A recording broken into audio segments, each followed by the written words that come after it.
بثانوية بن رشد التأهيلية ببلدة بني بوعياش بنواحي الحسيمة تواصل وسام التلميذة بمسلك العلوم الفيزيائية استعداداتها لاجتياز امتحانات البكالوريا، وهي واعية تمام الوعي بنظام الامتحان والضوابط القانونية التي تمنع أي محاولة للغش بأي طريقة كانت.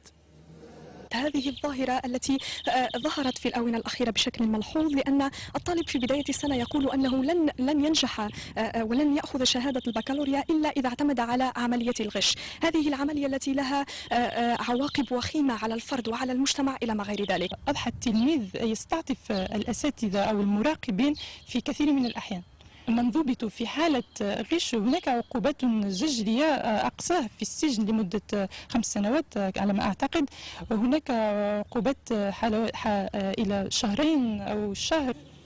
عقوبات زجرية يجد التلاميذ تفاصيل وفية حولها في دليل المترشح والمترشحة لامتحانات البكالوريا، حيث حرصت وزارة التربية الوطنية على إصدار مذكرة بهذا الصدد تشدد على إجراءات المراقبة وتوفر الآلية الضرورية لمنع الغش وزجر مرتكبيه بعقوبات مشددة.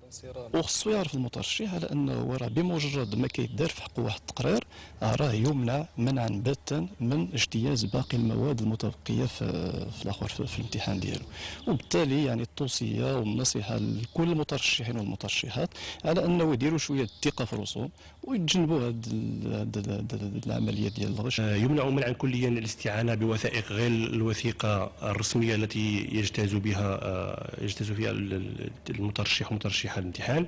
كذلك يمنع إدخال الوسائط الإلكترونية بما فيها الهواتف النقالة وغيرها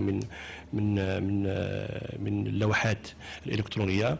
ثم كذلك يمنع استعمال الآلة الحاسبة إلا في بعض الحالات المسموح بها.